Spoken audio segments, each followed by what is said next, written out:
to another exciting episode of Timbuktu. Today, we'll delve into the epic journey of Mwindo, a young prince born with extraordinary powers in the kingdom of Tubondo, deep in the Congo. This epic tale is filled with action, magic, and unforgettable characters. So, let's dive right in. Our story begins in Tubondo, a small kingdom in the middle of a rainforest. A dark, evil cloud covered the skies. The animals of the forest went into hiding, afraid to show their faces. And the birds were no longer singing sweet and beautiful songs of joy as they once did before the reign of King Shemwi. The people of Tubondo were extremely sad. The evil King Shemwi ruled over them with an iron fist. The people cried out for Kahindo, the goddess of fortune. They begged her to help them defeat the cruel king. But for many, many years, their prayers went unanswered. And thus, King Shemwi went on for decades without any challenge to his merciless rule. You see, King Shemwi had a sinister plan to accumulate wealth. He wanted to become the richest man who ever lived. He carelessly cut trees and hunted all animals and birds for profit. He forced his subjects to work for him without payment. In addition to this, King Shemwi married 7 wives, whom he badly mistreated. The evil King Shemwi demanded that his wives only give birth to daughters. The king planned that once his many daughters were grown and ready for marriage, they would bring him bride wealth like gold, cattle, and even new lands. This way, King Shemwi believed he would become the richest man who ever lived.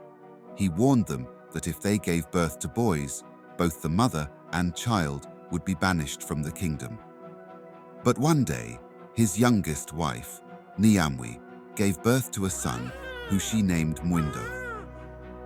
Afraid of how much King Shemwi would punish them, Nyamwi started trembling when the midwife held up her baby and declared, "It is a boy! Ooh, the king will have no mercy on us! It is a boy!"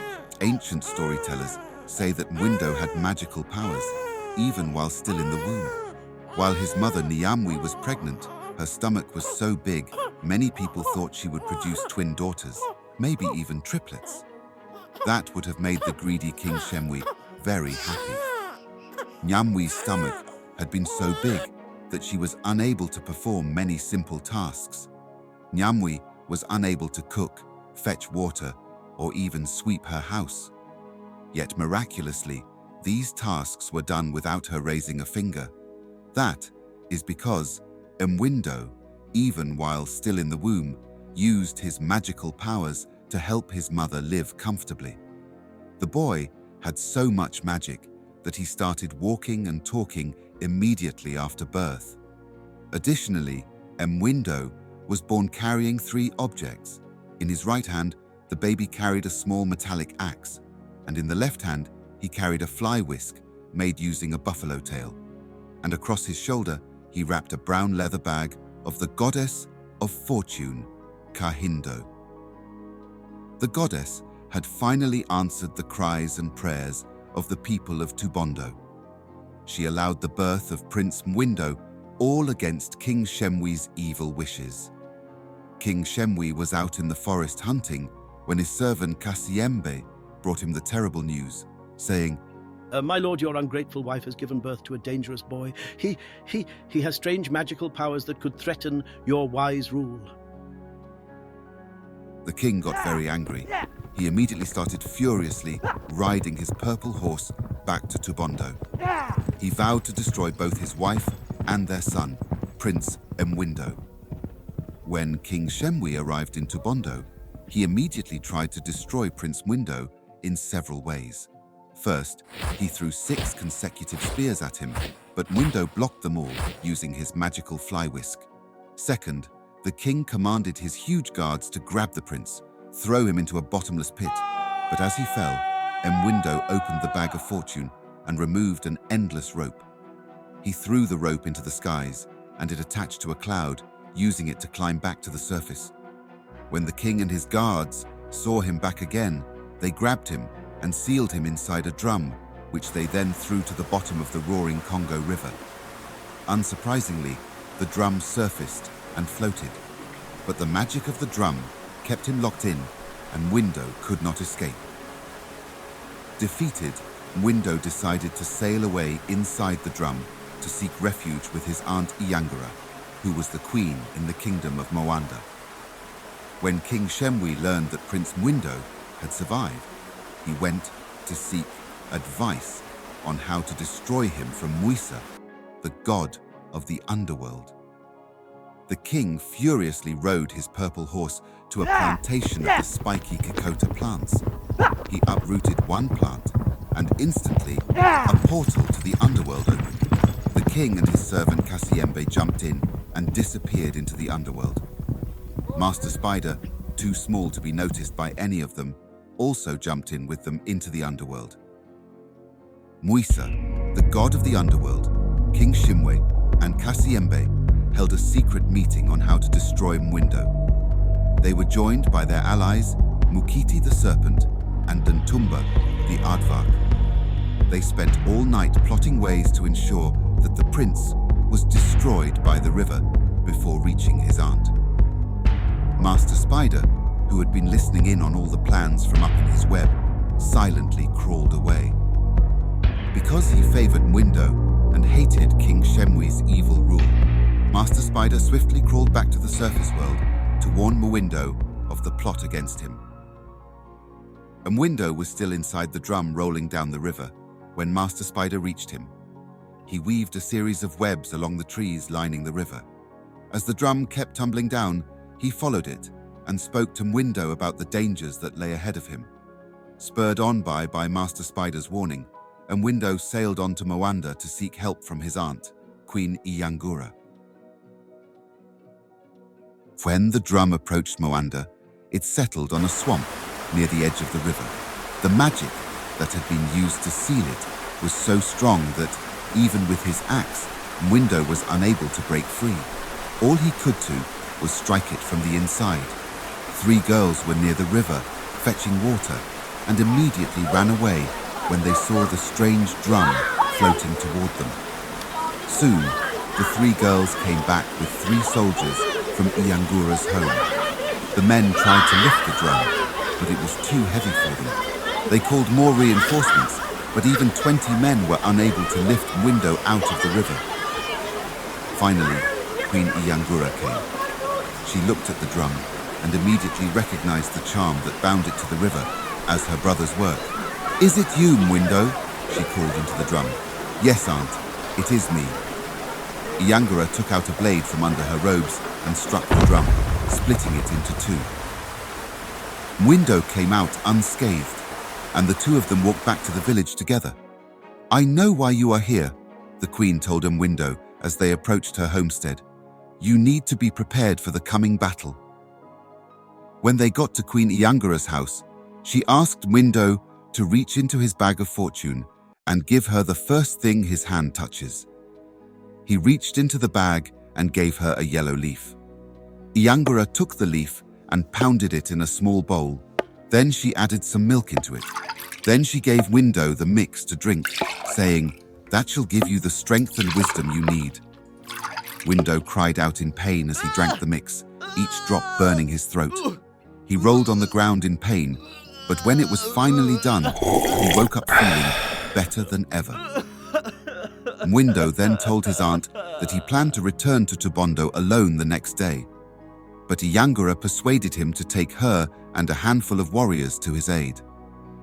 That night, Mwindo stayed with his aunt in the kingdom of Moanda.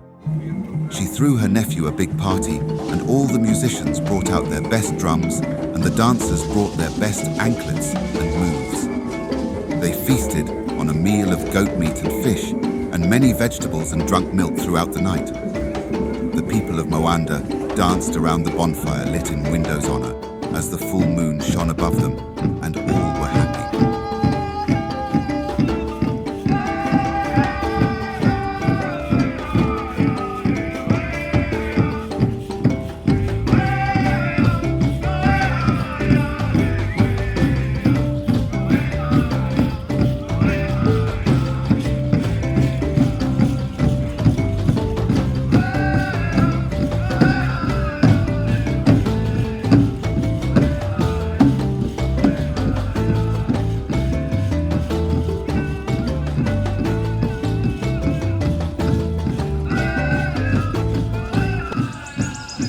next morning, Mwindo and Queen Iyangura got ready for battle. They prepared to go face King Shemwi. Queen Iyangura mounted a war elephant, and around her, the soldiers got in formation as they headed toward Tubondo. They journeyed for 7 days and 7 nights until they finally reached the forest around the kingdom ruled by her brother and Mwindo's father, the evil King Shemwi. Upon reaching the forest around Tubondo and setting up camp, Iyangura expressed her concern that their army had nothing to eat. Mwindo simply waved his Flywhisk while singing magic songs. Almost instantly, enough food to feed the entire camp appeared in front of them. The soldiers ate to their fill and got the strength they needed. But as they ate, King Shemwi's spy vultures circled above Mwindo's forces. They flew back to Tubondo and reported back to their master, who in turn called upon his allies to help defend Tubondo against his enemies. Soon, a battle erupted between Mwindo's forces and those of Shemwi. They fought on for several days and were almost equal in size, with no side relenting. But then, King Shemwi showcased his cunningness. He unleashed an army of giants from the forest of the Underworld, and who were accompanied by Aardvarks, spitting fire from their snouts. It was a terrible sight, and these unearthly beings destroyed all of Mwindo's major lieutenants, including Queen Iyangura. The battle continued until almost all of Mwindo's forces were wiped out, and he was almost himself completely defeated. Several of the king's vultures circled around and started biting him terribly.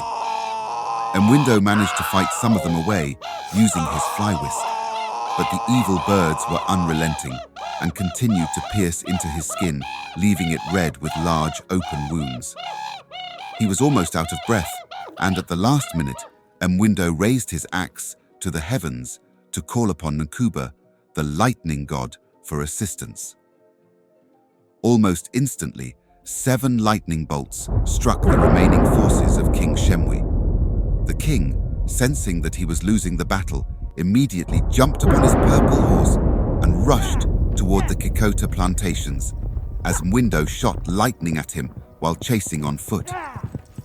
Upon reaching the plantation, King Shemwi jumped off his horse and right into the hole that leads into the Underworld.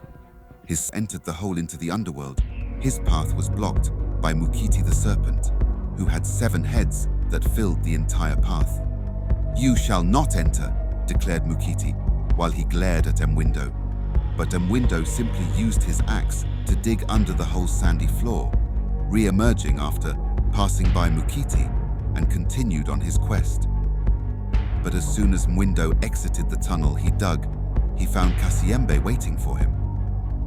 Kasiyembe challenged him to a dancing contest on top of planks laid out across 3 pits filled with 1 billion scorpions. One by one, Mwindo danced across them and did not fall into the pits as Kasiyembe had plotted, thanks to Master Spider, who built for him bridges using invisible silk ropes to protect Mwindo. Kasiyembe then called upon Nkuba, the god of lightning, to hurl lightning at Mwindo. Nkuba hurled 7 consecutive lightning strikes at Mwindo, who blocked all of them using his axe. In retaliation, Mwindo used his magic to set Kasiyembe's head on fire. He also stopped all water sources from coming to his help, and Kasiyembe died. Mwindo descended further and fell into darkness until he landed in the great cavernous jungles of the Underworld. He followed a path until he came to the hut of Kahindo, daughter of Mwisa, the god of the Underworld. Kahindo would be a beautiful young maiden, but she was infected with sores all over her body. Mwindo washed Kahindo's sores, and in the morning, she looked a little better. In gratitude, she agreed to help Mwindo beat her father. She warned Mwindo that when they meet, Mwindo must not accept a seat, food, or drink from Mwisa, or Mwindo would be forced to remain in the land of the dead forever. Then, she gave him a round, 12 yellow beans and told him to use it when the need arises. Mwindo thanked her for her assistance and went on with his journey. He met with Mwisa, who admitted he was hiding King Shemwi. He was seated on his table, full of all delicious foods of the world. The god of the underworld stated that he would not give the king to Mwindo unless he first shared a meal with him. Sensing the trick, Mwindo pleaded with the god, "O great god of the underworld, whose appetite is famous all over the surface world, why don't you show me how you devour food?" Mwisa was immensely flattered by Mwindo's praises and smiled broadly. Without blinking, the god jumped right into it, and through it all, Mwindo did not touch a single meal or drink. When done, Mwisa fell into a deep slumber and started snoring. Once Mwindo saw that Mwisa was deeply asleep, he started his escape. Mwindo sneaked away, seeking out his father. One of Mwisa's servants saw him walking away and quickly woke up his master. My lord, he is getting away." "Who is it that is getting away?" Mwisa asked. "That little prince, my lord Mwindo. Mwindo is getting away." Angry at this trickery, Mwisa sent his cowrie shell belt to Mwindo. It began strangling Mwindo, but at the last minute, he knocked it away with his axe. Mwindo sent the axe to punish Mwisa, and it banged the god's head into the ground. As Mwisa tried to get up after the knock, Mwindo saw his father running away from behind one of the trees in the forests of the underworld. Mwindo followed the trail of his father to a cave which is blocked by the huge Aardvark spirit. Mwindo warned the Aardvark spirit to step aside, but it refused. Mwindo called on Nkuba to blow up the cave, and he hurled a thunderbolt into the underworld. Mwindo found that King Shemwi was hiding behind the Aardvark. Mwindo punished the Aardvark by inflicting him with elephantiasis, a painful swelling disease.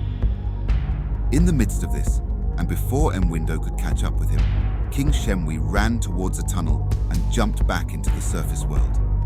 Mwindo immediately jumped after him and pursued his father, who was now already riding on his swift purple horse, all the way to the Great Rift Valley. Mwindo chased and Mwindo searched for his father for 21 days and 21 nights without any success. He talked to all the animals and all the plants of the forests and of the savannas and of the rivers and of the lake, but none knew of the king's whereabouts. He spoke to the ants and the worms of the ground, but none had seen him either. Not even the snake, whose sharp eyes and ears missed nothing, knew of King Shemwi's whereabouts. Finally, he spoke to the birds of the sky, and the parrot told him everything. It was only then that Mwindo realized that his father had escaped into the clouds, but he did not know how to follow. Luckily, while still searching, he saw the giant children of the sky god playing nearby and decided to ask for their help. And they told Mwindo that they will only help him if Mwindo makes them a snack. And so Mwindo used his axe to chop an enormous tree. He then tied his magical rope around the trunk and dragged it to an open field before using the axe to carve 12 giant bowls.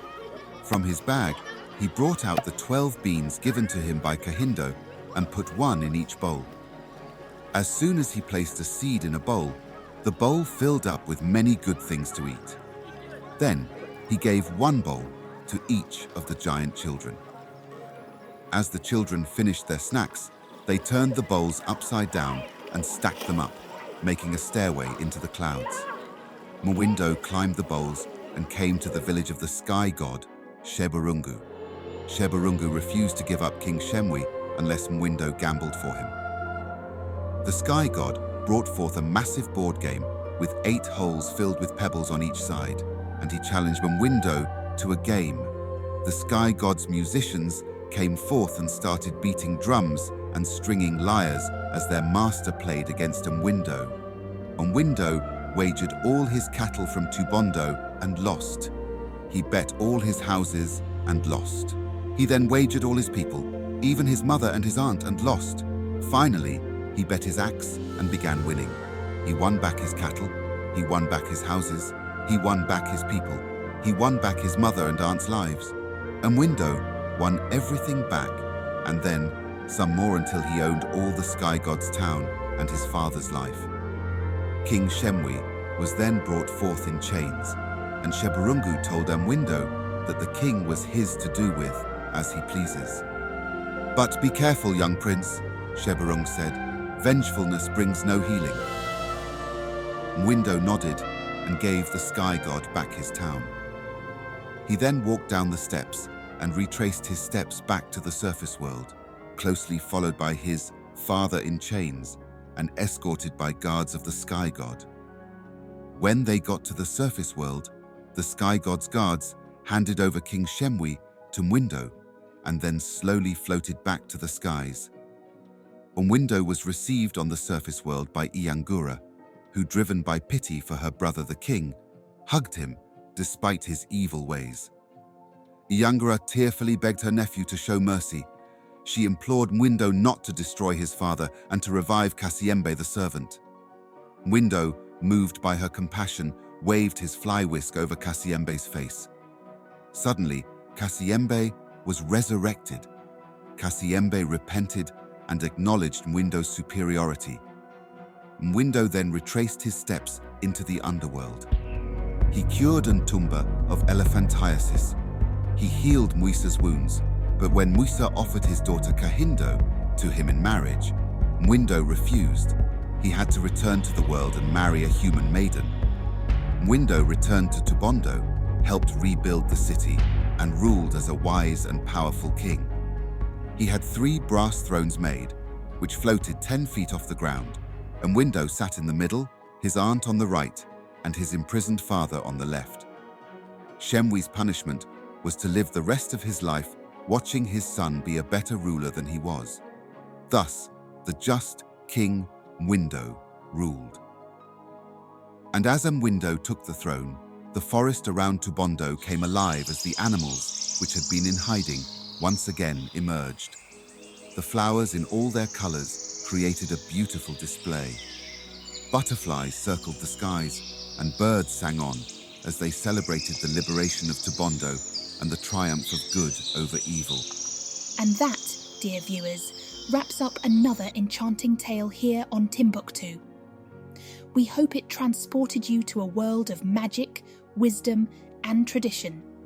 If you enjoyed this storytelling journey, don't forget to hit that like button, share with your friends, and subscribe to Timbuktu for more captivating African tales.